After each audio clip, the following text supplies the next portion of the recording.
La crucifixion par Neville Goddard, 09-04-1963. Traduction et narration par Julie Descamps. La crucifixion. La crucifixion est l'histoire de l'homme.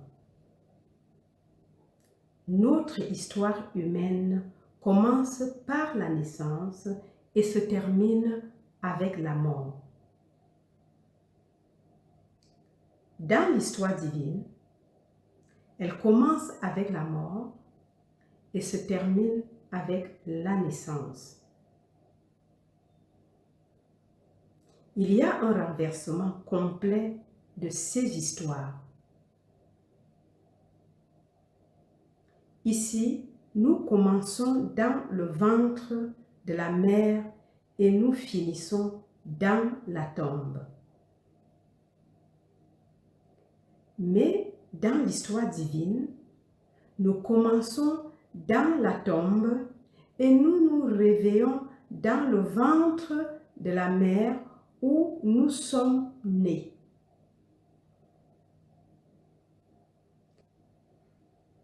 Maintenant, dans ce drame fantastique, je pense que nous avons mal compris le rôle de Jésus-Christ et que nous avons fait de lui une idole. Et qu'ayant fait de lui une idole, il nous cache le vrai Dieu.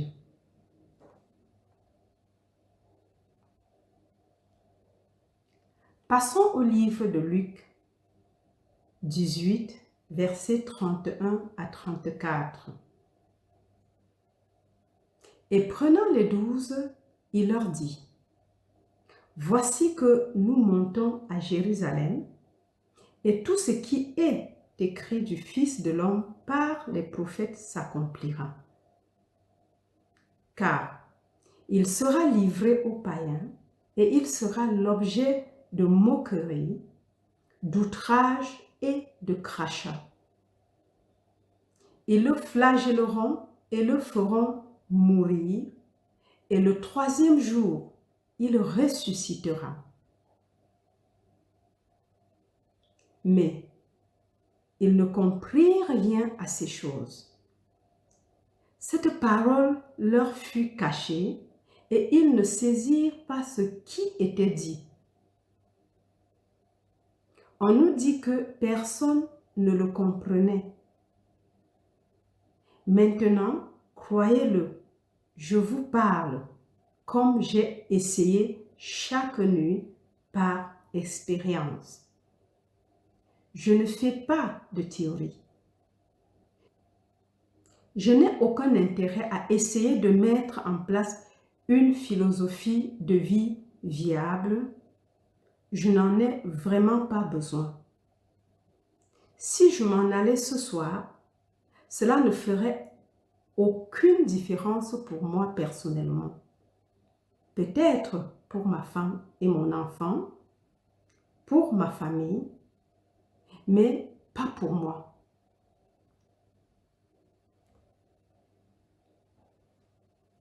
Cette tragédie commence avec la crucifixion. Si je ne meurs pas, tu ne peux pas vivre.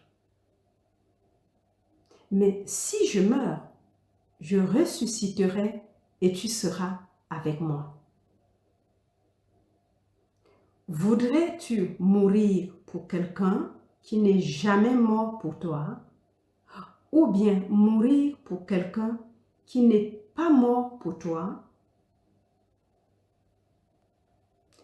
Blake, Jérusalem, Platte 96. C'est l'histoire de tout être né d'une femme. Aucun enfant au monde ne pourrait franchir le seuil qui autorise la vie consciente sans l'aide de la mort de Dieu. C'est le but de Dieu de nous donner lui-même comme s'il n'y en avait pas d'autre dans le monde. Juste Dieu et toi, Dieu et moi. Crois-le vraiment. Si tu y crois, alors l'évangile le plus incroyable du monde devient possible et crédible. Et il faut que le Fils le révèle pour qu'il soit vrai.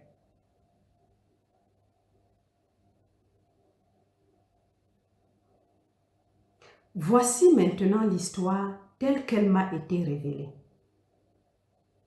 Tu penses peut-être, eh bien, ce n'était qu'une simple, merveilleuse, excitante, oui, juste un rêve. Je veux te dire que ce n'était pas un rêve. C'était une expérience plus vivante que ce moment ici, dans cette salle. Car la vraie vision est bien plus vivante que tout ce que tu n'aies jamais connu dans ce monde, mais tout. Cette nuit en question, je marchais avec un nombre énorme de personnes, comme si l'humanité entière marchait dans une certaine direction. Et je faisais partie de ces nombreuses personnes. Alors que je marchais avec eux, ils étaient tous habillés de ces couleurs arabes très colorées. Et une voix a crié hors du bleu et la voix a dit, et Dieu marche avec eux. Une femme à ma droite, je dirais dans la trentaine, peut-être la quarantaine. Une arabe très séduisante. Et elle a demandé à la voix, si Dieu marche avec nous, où est-il? Et la voix a répondu d'un ton bleu, à tes côtés. Elle a pris comme le monde entier prend ces choses, littéralement. Et en se tournant vers elle, elle m'a regardé dans les yeux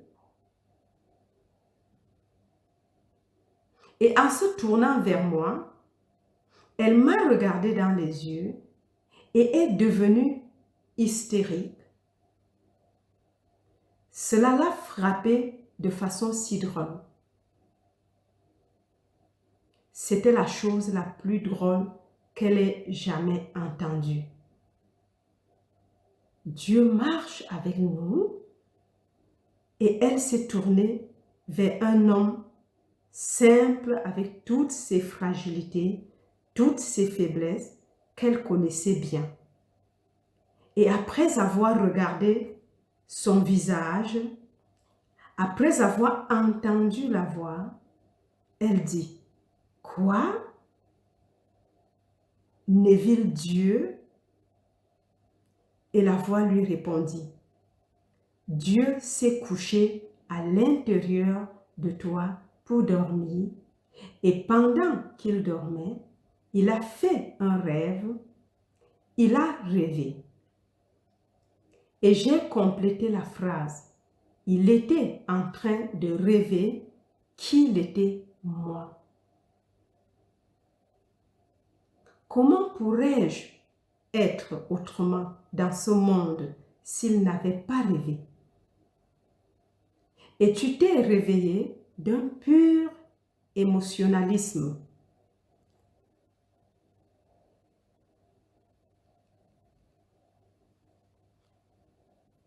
Et puis-je te dire que ceci est la sensation de la crucifixion. C'est la sensation la plus délicieuse du monde. Elle n'est pas douloureuse. Mes mains sont devenues un tourbillon. Mes mains sont devenues des tourbillons. Ma tête, un tourbillon. Mes pieds, des tourbillons. Mon côté, un tourbillon. Et voilà que j'ai été poussée dans ce corps sur le lit par mon émotivité tenue par 6 tourbillons. Ma main, mes pieds, ma tête et mon côté. Et le plaisir, la joie pure d'être conduite sur cette croix, ce corps. Je parle donc par expérience. Ce n'est pas un acte douloureux,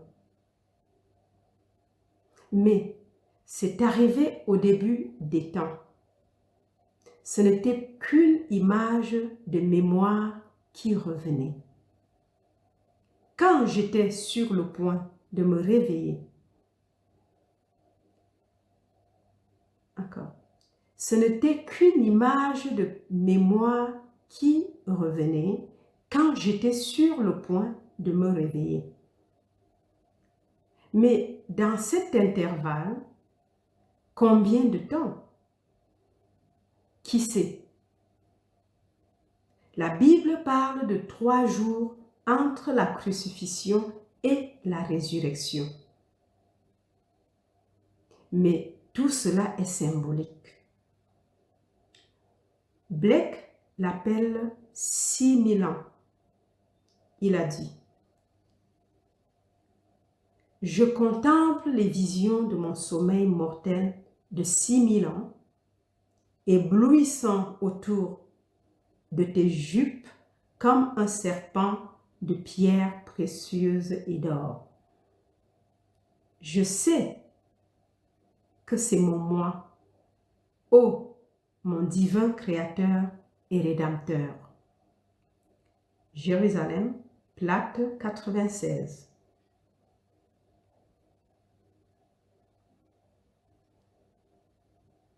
Nous abordons ici le drame de ce vendredi prochain que toutes les églises chrétiennes vont reconstituer et elles diffèrent.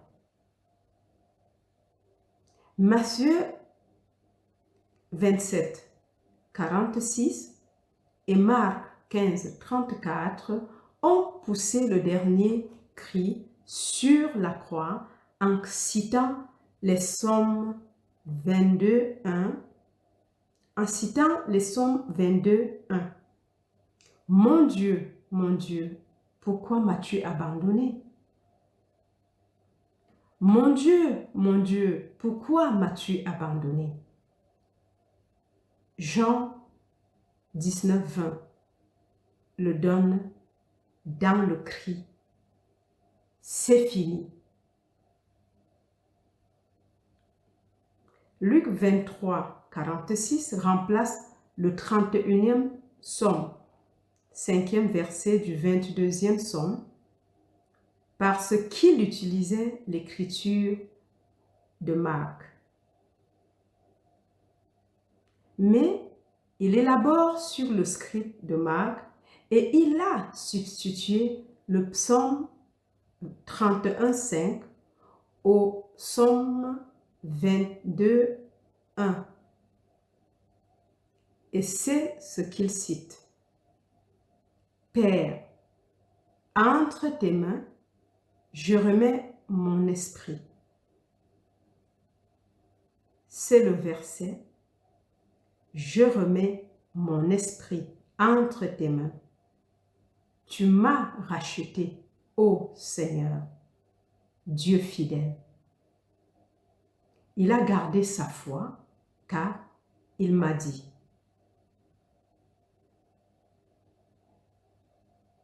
à moins que je ne meure, tu ne peux pas vivre. Mais si je meurs, je ressusciterai et tu seras avec moi. C'est alors qu'est intervenu l'acte même de la crucifixion qui était en soi une résurrection. Oui, un intervalle de temps entre les deux. Cela ne fait aucun doute.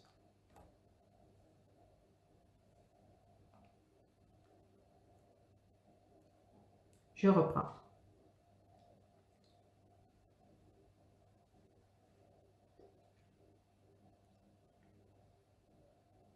Nous abordons ici le drame de ce vendredi prochain que toutes les églises chrétiennes vont reconstituer et elles diffèrent. Matthieu 27, 46 et Marc 15, 34 ont poussé le dernier cri sur la croix en citant les psaumes 22, 1. Mon Dieu, pourquoi m'as-tu abandonné? Jean 19, 20 le donne dans le cri. C'est fini. Luc 23, 46 remplace le 31e psaume, 5e verset, du 22e psaume, parce qu'il utilisait l'écriture de Marc. Mais il élabore sur le script de Marc et il a substitué le psaume 31, 5 au psaume 22, 1 et c'est ce qu'il cite. Père, entre tes mains, je remets mon esprit. C'est le verset. Je remets mon esprit entre tes mains. Tu m'as racheté, ô Seigneur, Dieu fidèle. Il a gardé sa foi car il m'a dit, à moins que je ne meure, tu ne peux vivre. Mais si je meurs, je ressusciterai et tu seras avec moi. C'est alors qu'est intervenu l'acte même de la crucifixion qui était en soi une résurrection. Oui, un intervalle de temps entre les deux, cela ne fait aucun doute.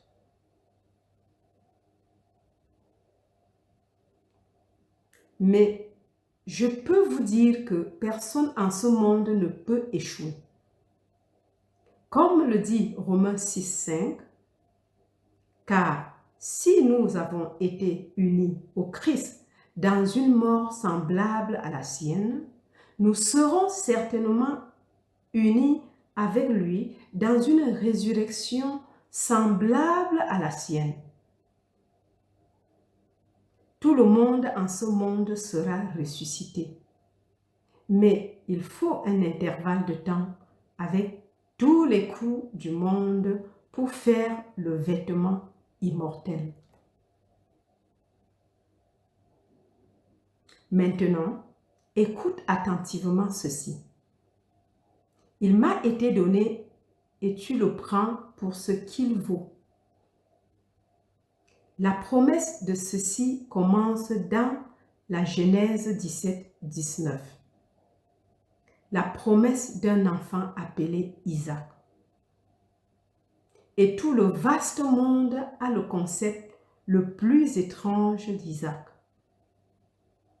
L'Éternel a engendré Isaac. Isaac doit être acheté, non pas comme le résultat d'une génération, mais comme le façonnage de l'enfant engendré. Voici Dieu, le non engendré, qui se façonne sur nous. Et quand il complète cette forme et qu'elle est parfaite à ses yeux, alors nous naissons d'en haut. Ainsi, Isaac est la formation du non engendré. Mais Dieu n'est pas engendré.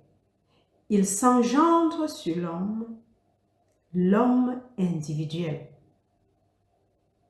Et quand il s'est engendré en moi, à sa satisfaction, je suis né d'en haut et j'ai traversé toute la série dans l'intervalle de 9 mois, à en juger par le calendrier de César.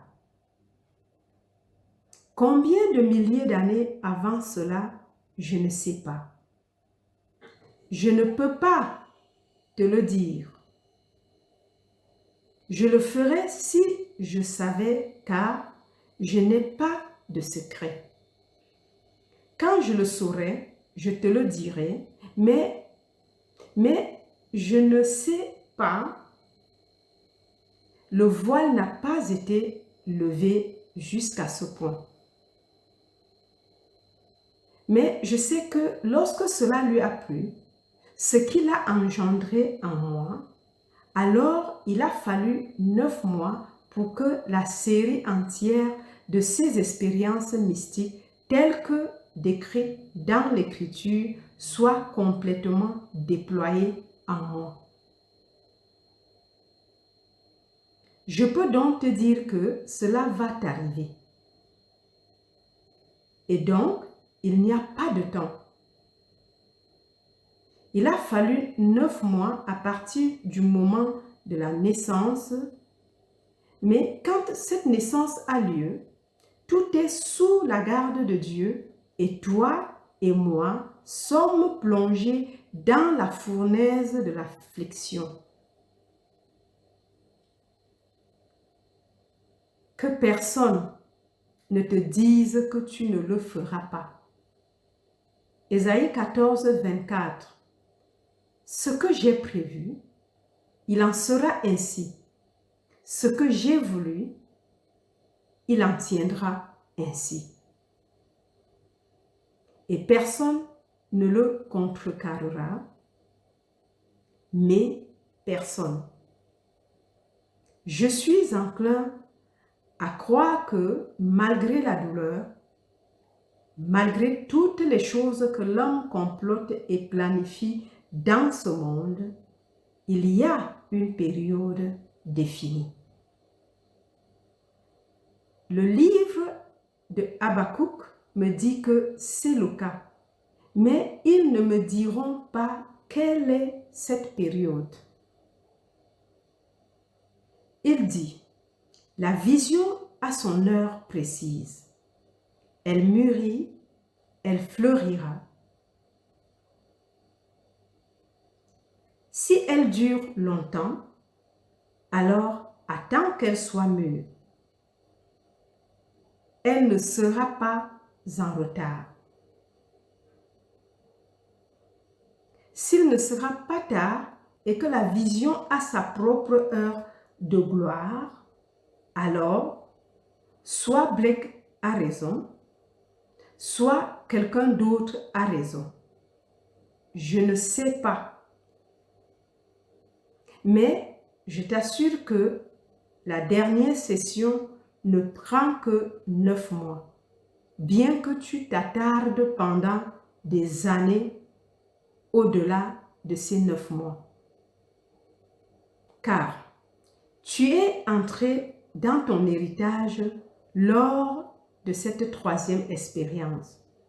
Mais la gloire de ton héritage céleste ne peut devenir effective ou est pleinement réalisée dans l'individu tant qu'il est encore dans le corps.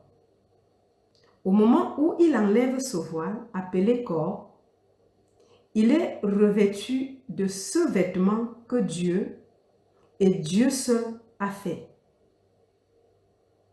Dieu était en fait en train de se façonner sur ce vêtement sans mon consentement, à mon insu. En façonnant cet être non engendré qu'il est et en me donnant lui-même. Ainsi, quand il a réussi à me donner lui-même, cela l'a satisfait ce vêtement immortel qu'il allait porter. Il le porte donc car son nom est « Je suis ». Je reprends. Car tu es entré dans ton héritage lors de cette troisième expérience. Mais la gloire de ton héritage céleste ne peut devenir effective ou est pleinement réalisée dans l'individu tant qu'il est encore dans le corps. Au moment où il enlève ce voile appelé corps, il est revêtu de ce vêtement que Dieu, et Dieu seul, a fait. Dieu était en fait en train de se façonner sur ce vêtement sans mon consentement, à mon insu, en façonnant cet être non engendré qu'il est et en me donnant lui-même. Ainsi, quand il a réussi à me donner lui-même, cela l'a satisfait, ce vêtement immortel qu'il allait porter. Il le porte donc car son nom est « Je suis ».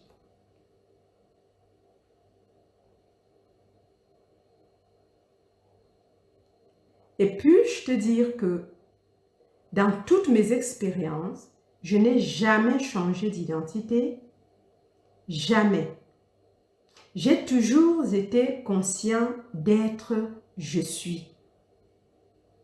Je n'ai jamais eu le sentiment d'être autre chose que ce que je suis. Et quelque chose se passait en moi et c'était Dieu. Comme on nous le dit, Philippiens 1,16, celui qui a commencé en moi une bonne œuvre la mènera à son terme au jour de Jésus-Christ. Jésus-Christ est une profession qui est Dieu et il ne l'arrêtera pas tant qu'il ne l'aura pas amené à Jésus-Christ en toi.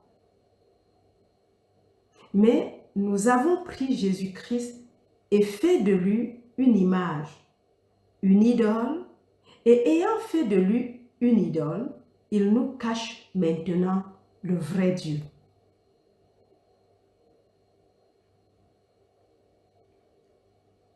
C'est Dieu, le seul Dieu, qui se façonne en fait sur toi.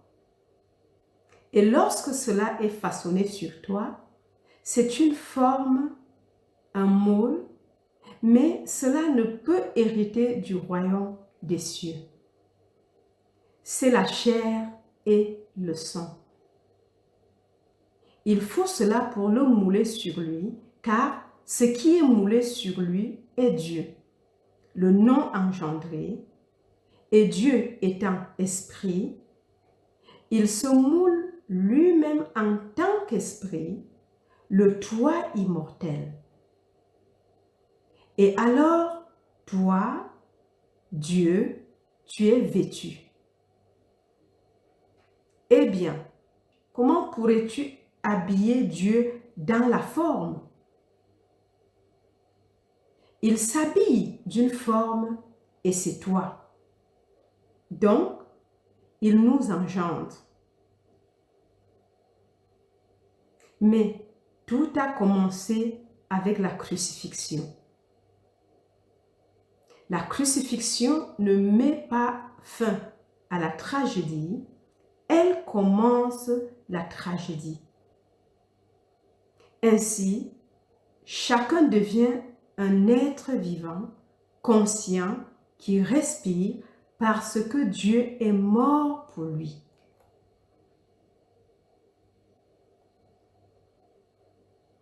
C'est le mystère de la vie par la mort, comme nous le dit Jean 12, 24.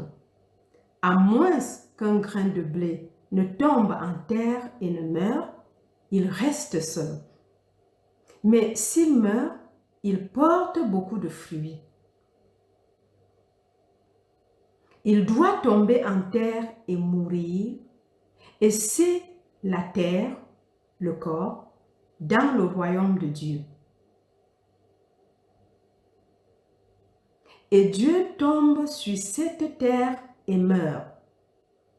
Il oublie qu'il est Dieu dans sa croyance qu'il est l'homme. Dieu se fait homme pour que l'homme devienne Dieu et se moule lui-même, cet être non engendré sur l'homme. Et lorsqu'il est satisfait de ce processus de moulage, c'est aux yeux de Dieu qu'il est parfait. Par conséquent, s'il est parfait, alors Dieu est né dans l'homme.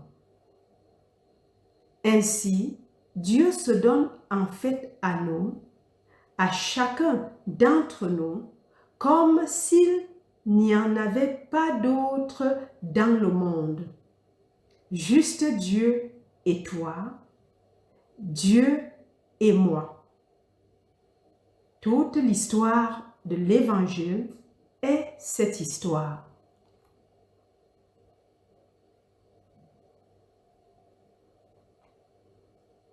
Ainsi, la crucifixion, d'après mon expérience personnelle, n'est pas telle que les églises la décrivent. Le chagrin se situe entre les deux.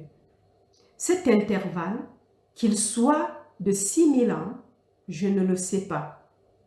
Mais dans cet intervalle, nous devons être modelés, comme nous le dit Ésaïe 48, versets 10 et 11. Je vous ai éprouvé dans la fournaise de la détresse. Pour mon bien, je l'ai fait. Car il n'y a pas d'autre moyen dans le monde pour me mettre dans cet état de perfection et pour me tisser en un corps immortel afin de recevoir Dieu lui-même comme mon propre être. Alors, j'ai traversé tous les feux de l'affliction et ces épreuves ardentes et brûlantes. Ne t'inquiète donc pas. Celui que Dieu a affligé pour des fins secrètes. Il réconforte et guérit et les appelle des amis. Évangile, Blake.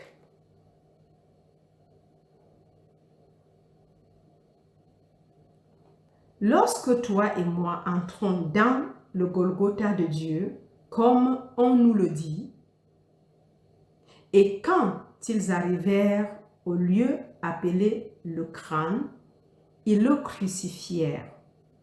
Luc 23, 33. Le mot crâne, qui est traduit dans la définition du Golgotha, une autre définition est le Saint-Sépulcre. Nous savons donc maintenant ce qu'est le Saint-Sépulcre. C'est notre merveilleux crâne humain. C'est là qu'il est crucifié. Mais il est aussi cloué sur la croix. Il est cloué par les pieds et percé sur le côté. Maintenant, ici, Jean donne beaucoup de temps au perçage du côté. Il ne donne pas le cri de déréliction. Mon Dieu, pourquoi m'as-tu abandonné? Jean ne fait que revendiquer, c'est fini. Puis les soldats s'enfoncent dans le côté droit et il en sort du sang et de l'eau. Et à travers les siècles, ils essayent d'une certaine manière de l'expliquer.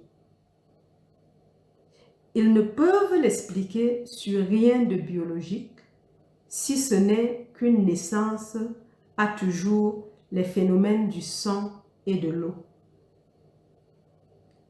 Lorsqu'un enfant naît, l'eau est brisée et il y a un écoulement de sang et d'eau.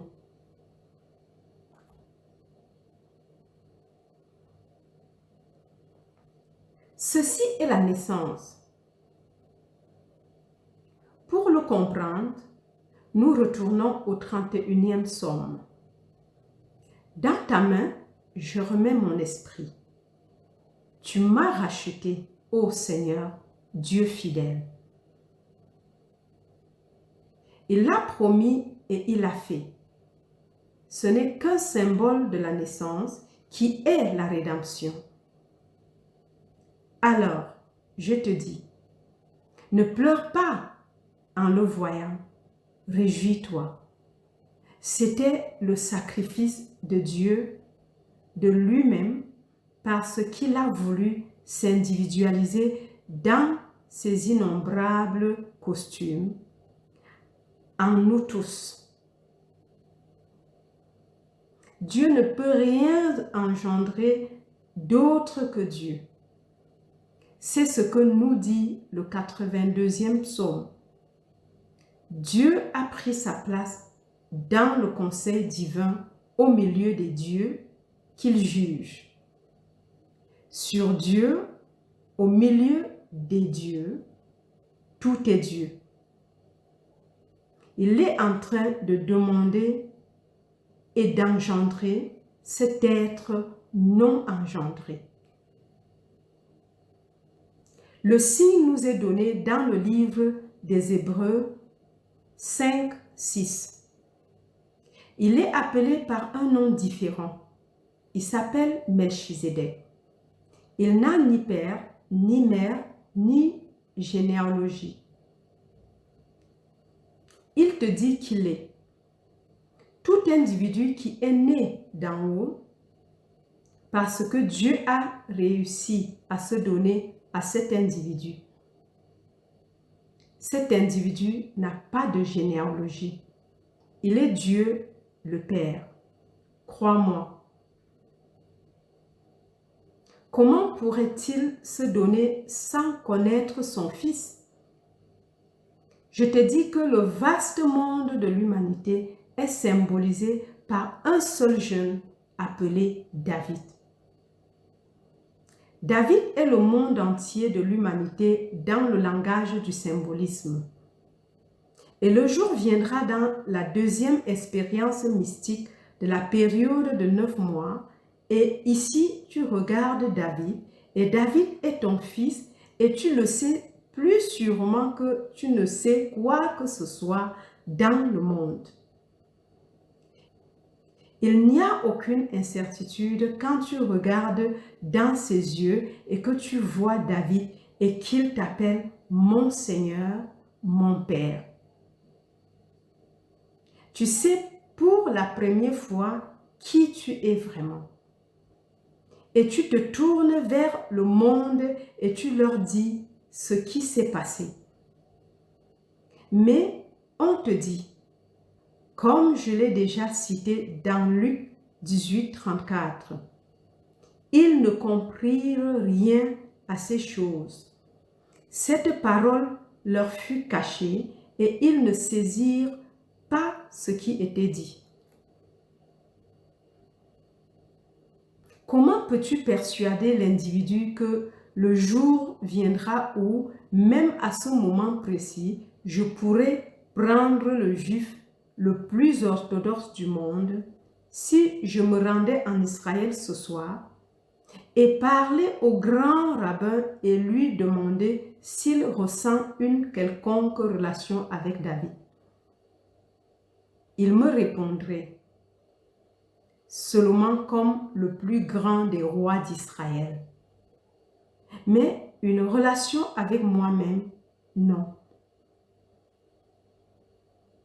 Mais il respecte le grand roi d'Israël et espère un jour reconstruire la dynastie aujourd'hui disparue.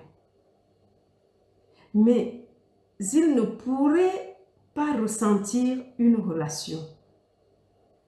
Et si, dans son regard, un parfait étranger, un gentil, lui disait que je suis son père, il me cracherait au visage. Pour lui, ce serait un blasphème. Et pourtant, je pourrais lui dire que je suis son père. J'irai plus loin. Je te dirai, tu es son père.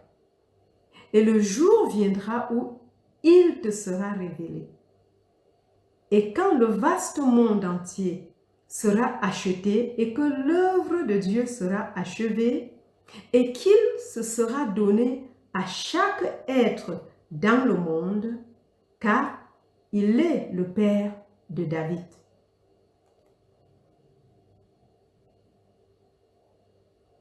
Pour se donner à moi, il doit me donner la paternité de David. Et pas seulement la paternité. Il n'y a pas besoin de me donner la paternité et pas le père de son fils. Son fils, oui. Somme 2:7. Tu es mon fils. Aujourd'hui, je t'ai engendré. Puis, il prend ce fils unique engendré pour nous prouver son don à nous en nous donnant ce fils comme notre fils. Et tu le regardes droit dans les yeux et il t'appelle Père. Il t'appelle Adonai, mon Seigneur. Je te dis que le jour viendra où toi et moi serons le même Père d'un même enfant, d'une jeunesse éternelle que Dieu a mis au commencement dans l'esprit de l'homme et a façonné l'homme à sa propre ressemblance. Lis-le dans Ecclésiaste 3:11. Dieu a mis l'éternité dans l'esprit de l'homme. Maintenant, si bien qu'il ne peut pas découvrir ce que Dieu a fait du début à la fin. Le mot traduit par éternité est le mot hébreu olam. L'olam se traduit par jeunesse, jeune, garçon, stripling. Écoute les mots et vois comment nous savons qui il est. Le roi veut découvrir l'identité de cette jeunesse fantastique qui a conquis tout l'ennemi d'Israël. Il fait tomber le géant.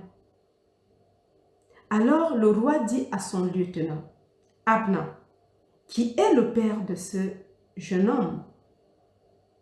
Et Abna répondit, aussi vrai que ton âme est vivante, ô roi, je ne peux pas le dire. Et le roi dit, renseigne-toi de qui est ce jeune homme. Personne ne le sait. Maintenant, le jeune homme entre avec la tête du géant dans ses mains, la tête de Goliath, l'ennemi d'Israël. Et le roi lui dit, de qui es-tu le fils, jeune homme? Et David répondit, je suis le fils de ton serviteur Isaïe, le Bethléemite. La prophétie fut faite dans 1 Samuel 17, 2 et 5, que le père d'un tel garçon serait libéré en Israël. Pas le garçon. Le garçon est enterré dans chaque être du monde. Mais le père de ce garçon, qui sait qu'il est le père, est libéré dans le ciel, libre dans le nouvel Israël. Donc, quand on sait qu'il est le père, par expérience, à ce moment-là, il est libre en Israël. Les 6000 ans de tourmente sont terminés pour lui. Mais David doit encore être racheté, être découvert dans le mental de tous.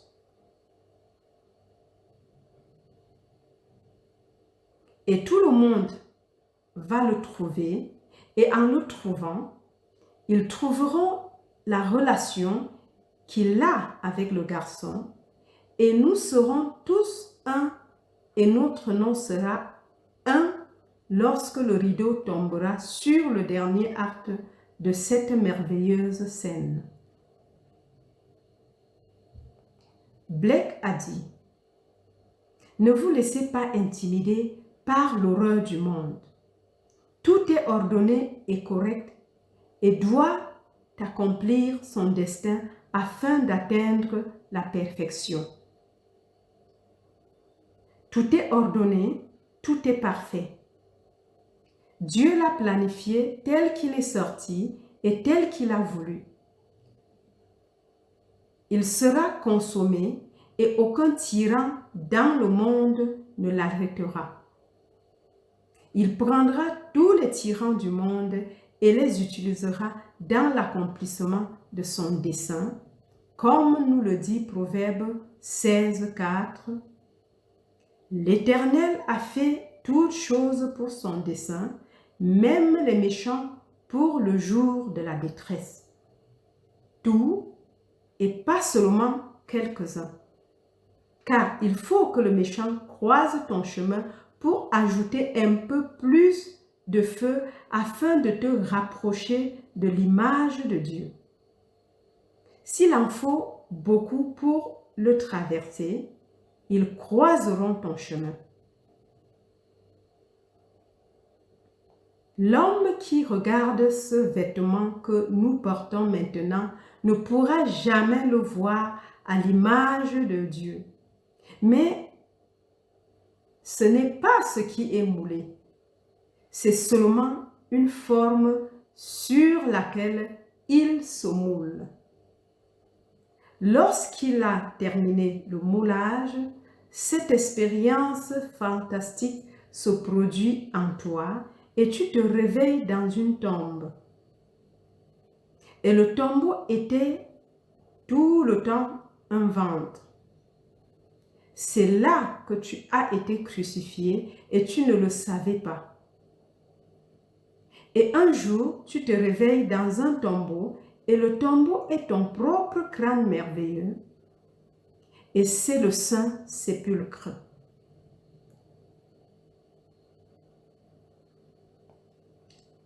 Cette semaine, des milliers de pèlerins se rendront à Jérusalem, au saint sépulcre. Et certains prêtres, tout à fait innocemment, indiqueront un lieu et diront, c'est là qu'il a été enterré. Il n'y a pas été enterré du tout. Il n'y a pas de lieu saint à Jérusalem. Le lieu saint, c'est ton propre crâne merveilleux. C'est le saint sépulcre, c'est là qu'il est enterré. Et c'est là qu'il est profondément endormi, rêvant avec toi de ces visions d'éternité jusqu'à ce que tu te réveilles. Lorsque tu te réveilles, tu es lui et il est ton propre être. Son but est de te donner lui-même et il n'y a pas moyen dans l'éternité que Dieu puisse te donner lui-même et le prouver, à moins qu'il ne me donne aussi son bien le plus précieux au monde, et c'est son Fils. Il ne me donne pas son Fils pour que je l'accompagne dans la rue comme un compagnon. Il me donne son Fils comme mon Fils. Je regarde donc droit dans les yeux le Fils de Dieu et je sais qu'il est mon Fils. Alors, je me demande comment cela peut être possible. Voici un homme de quelques années, faible, limité, avec toutes les fragilités du monde, toutes les faiblesses de la chair, et pourtant, Dieu a tellement réussi dans son dessein pour moi que lui, le grand, le non engendré, m'a donné lui-même. Donc, je suis non engendré. Bien que j'ai apparemment eu un commencement dans le temps avec le don de Dieu, le non engendré, je cesse maintenant d'être engendré. Je n'ai pas de généalogie, je n'ai pas de père, je suis père, le père de son Fils unique. Je te dis que c'est un mystère, mais les mystères de cette nature ne sont pas des choses à garder secrètes, mais des vérités qui sont mystérieuses par nature. Ce ne sont pas des choses à être cachées. À la minute où elles t'arrivent, tu les dis pour encourager tous les êtres du monde qui, malgré les fourneaux du moment, à continuer d'avancer, car tu es en train d'avancer de toute façon. Mais la fin, écoutez les mots. Ô Dieu, Seigneur fidèle,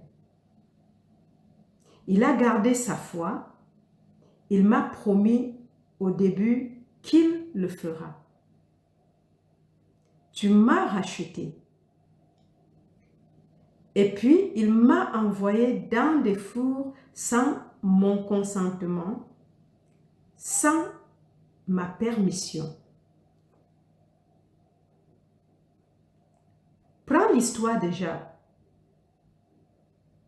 En voici un qui a été soumis à toutes les expériences les plus horribles du monde, produites par Dieu.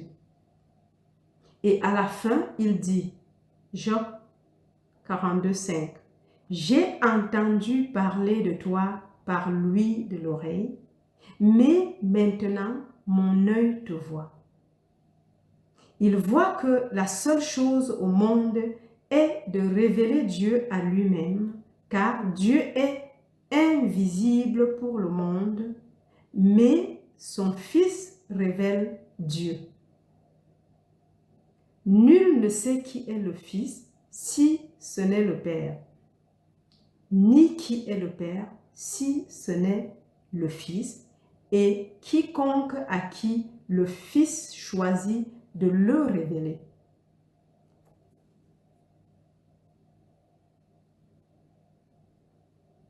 Alors, comment connaîtrai-je jamais Dieu? Lorsque son Fils vient dans mon monde, me regarde en face et m'appelle Père, alors je connais Dieu. Et pourtant, malgré cela, je me permets de te dire que le jour viendra où tu seras encore pris en présence de l'amour infini. Et tu n'as pas besoin de demander qui tu es ou à qui que ce soit dans le monde qui il est.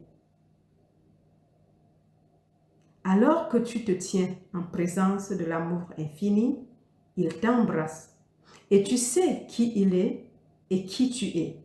Car à ce moment de l'étreinte, tu ne fais plus qu'un avec le corps de l'amour infini. Oui, nous savons que Dieu est tout-puissant, mais la toute-puissance et l'omniscience ne sont que des aptitudes de Dieu.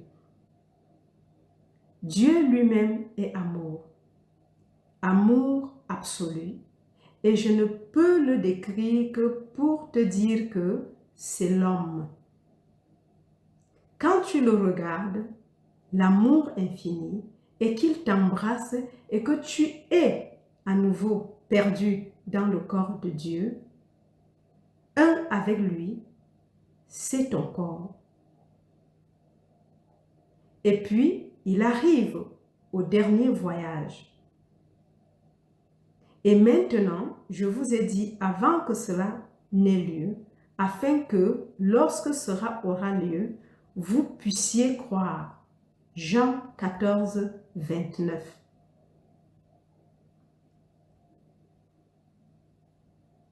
Je partage donc avec toi mon expérience et je m'en souviens parce que c'est ce qui va t'arriver. Quand cela t'arrivera, tu ne seras pas indifférent de tout autre être dans le monde à qui cela n'est pas encore arrivé. Mais cela va arriver à tous les êtres du monde. Mais tu ne feras qu'un avec ceux à qui cela est déjà arrivé. Et quand cela arrivera, cela peut t'arriver ce soir. Tu porteras le vêtement pendant un petit moment et ensuite, dans le processus normal du temps, tu l'enlèveras.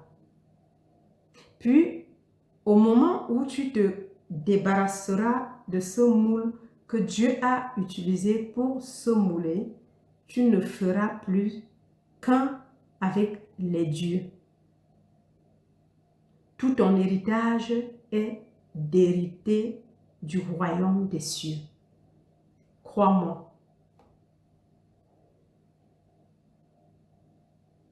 Je ne peux pas décrire à quoi ressemble ce vêtement. Je peux décrire la sensation, mais cela n'a de sens pour personne au monde.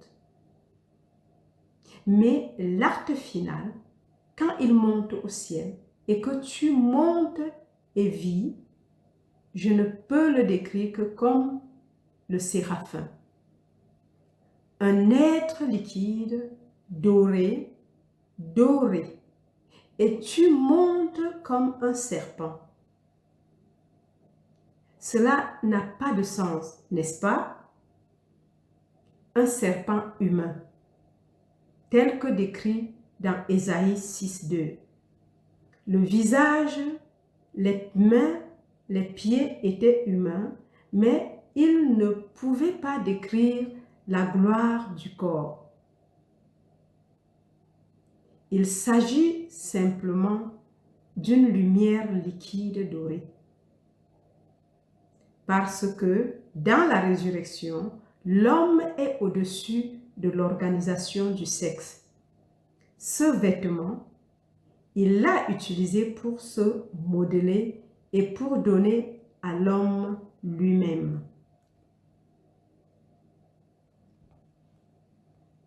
Blake l'a fait ressortir dans son merveilleux poème intitulé « Les portes du paradis ».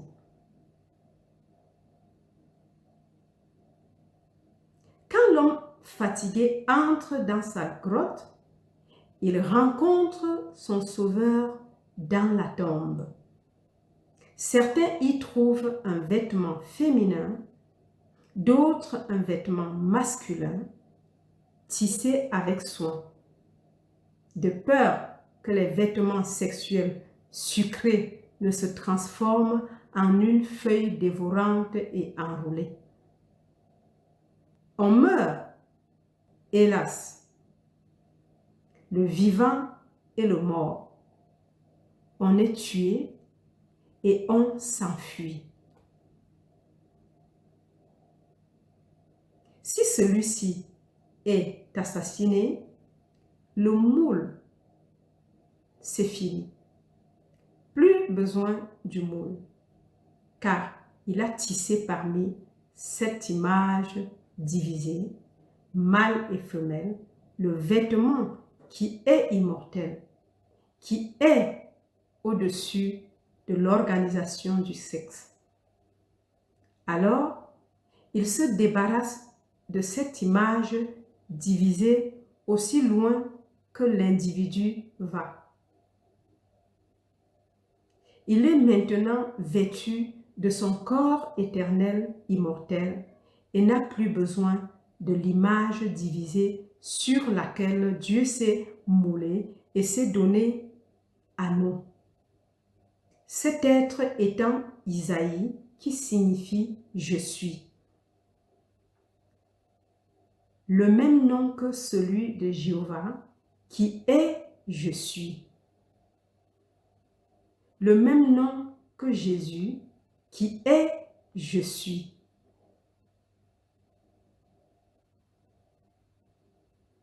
Alors, je te raconte ce fantastique mystère de la crucifixion. La crucifixion. Il est vrai, ça commence le spectacle de Dieu. Si j'allais au théâtre ce soir et que je voyais un film de 3 heures devant moi à l'écran, je pourrais, comme beaucoup de gens le font, mal interpréter le rôle de l'acteur et faire de lui, comme les gens le font ici, d'un acteur de cinéma ou de théâtre, faire de lui une idole, lui demander sa signature, faire toutes sortes de choses qui font de lui une idole, et puis, en faisant de lui une idole, il me cache le message du spectacle. Voici un spectacle condensé en quelques heures qui a pris 6000 ans à se dérouler. Ainsi, l'idée fausse que l'homme se fait de Jésus-Christ a fait de Jésus-Christ, aux yeux de tous les chrétiens, une idole, et cette idole cache à cet homme qui le présente comme une idole le vrai message de Dieu. Le but de Dieu est de se donner à nous sans intermédiaire. Pas d'intermédiaire entre Dieu et toi. En réalité, il s'engendre lui-même sur toi car il est sans origine, le non engendré. Quand il s'engendre en toi et se donne à toi, complètement individualisé comme toi, et tu n'as pas d'origine, et la raison pour laquelle tu n'as pas d'origine est l'enfant. Et tu vois le Fils de Dieu comme ton Fils. Alors, tu sauras qui tu es. L'être sans père, sans mère. Melchizedek. C'est étrange de dire que j'ai une petite chose de quelques années, qu'un mystère fantastique pourrait s'y dérouler, et voici ce vêtement qui a commencé il y a 58 ans. Et pourtant, sur ce vêtement, et le vêtement qui a sans doute commencé, qui l'a précédé, se moulait quelque chose qui n'a pas été engendré. Et quand il a été complètement tricoté à sa perfection et qu'ensuite j'ai porté le vêtement qui a été moulé sur moi, avec toute la douceur que j'ai endurée, que j'étais l'être qui l'a moulé. Et l'être qui l'a moulé n'est pas engendré. Donc, le vêtement que je porte, le vêtement immortel, bien qu'il ait été engendré, il est porté maintenant par l'être non engendré, Dieu le Père. Tu l'habites. Wow. Encore. C'est étrange de dire que j'ai une petite chose que quelques années, qu'un mystère fantastique pourrait s'y dérouler, et voici ce vêtement qui a commencé il y a 58 ans. Et pourtant, sur ce vêtement, et le vêtement qui a sans doute commencé, qui l'a précédé, se moulait quelque chose qui n'a pas été engendré. Et quand il a été complètement tricoté à sa perfection, et qu'ensuite j'ai porté le vêtement qui a été moulé sur moi, avec toute la douceur que j'ai endurée, que j'étais l'être qui l'a moulé. Et l'être qui l'a moulé n'est pas engendré. Donc, le vêtement que je porte, le vêtement immortel, bien qu'il ait été engendré, il est porté maintenant par l'être non engendré, Dieu le Père. Tu l'habites.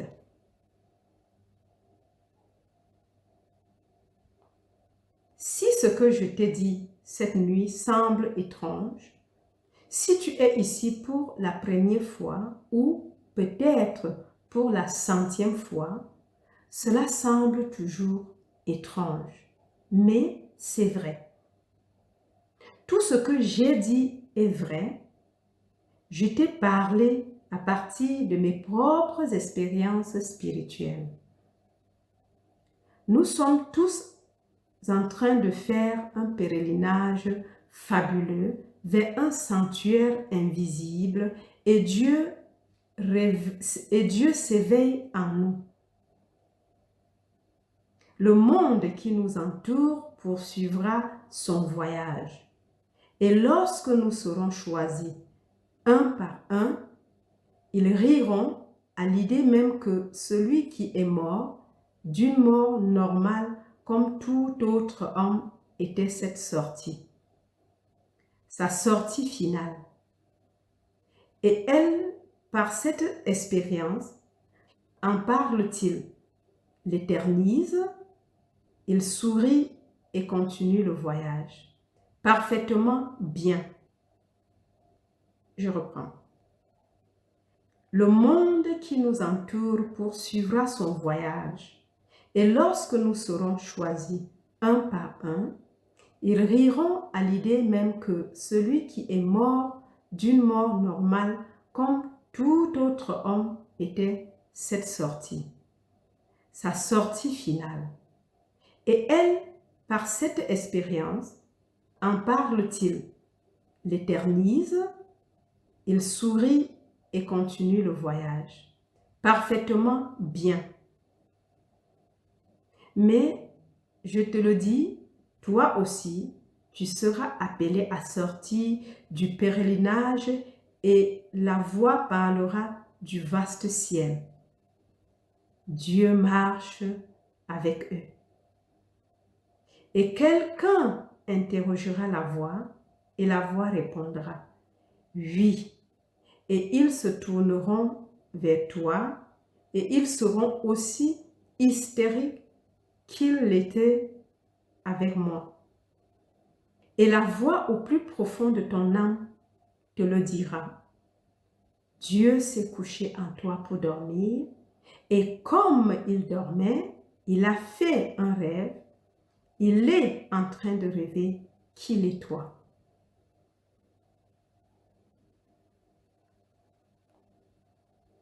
Et alors, tu ressentiras le merveilleux frisson d'être cloué sur ce corps. Mais, oh, quel frisson!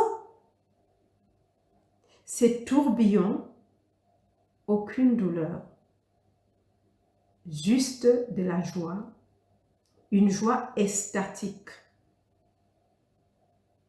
Et puis, tu es seul sur le lit et le voyage dans l'âme continue. Mais ils avancent. Mais tu ne peux pas te reposer à partir de ce moment. Tout change. Tu vois les gens comme tu les as vus et pourtant ils sont différents. Tu connais leur avenir. Tu sais ce qu'ils sont destinés à être, que chacun est destiné à en faire l'expérience et à se souvenir de ce moment d'extase où, des siècles avant, il a été cloué sur la croix par l'amour de Dieu. Si je ne meurs pas, tu ne peux pas vivre.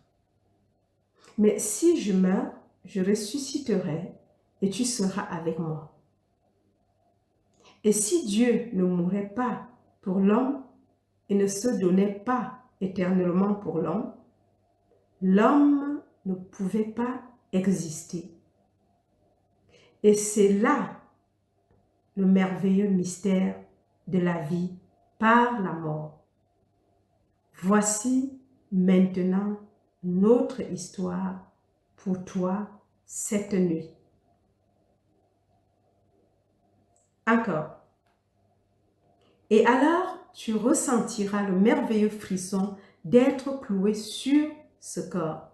Mais, oh, quel frisson! Ces tourbillons, aucune douleur, juste de la joie, une joie extatique. Et puis, tu es seul sur le lit et le voyage dans l'âme continue. Mais il avance. Mais tu ne peux pas te reposer à partir de ce moment. Tout change. Tu vois les gens comme tu les as vus et pourtant ils sont différents. Tu connais leur avenir. Tu sais ce qu'ils sont destinés à être, que chacun est destiné à en faire l'expérience et à se souvenir de ce moment d'extase où, des siècles avant, il a été cloué sur la croix par l'amour de Dieu. Si je ne meurs pas, tu ne peux pas vivre. Mais si je meurs, je ressusciterai et tu seras moi. Et si Dieu ne mourait pas pour l'homme et ne se donnait pas éternellement pour l'homme, l'homme ne pouvait pas exister. Et c'est là le merveilleux mystère de la vie par la mort. Voici maintenant notre histoire pour toi cette nuit.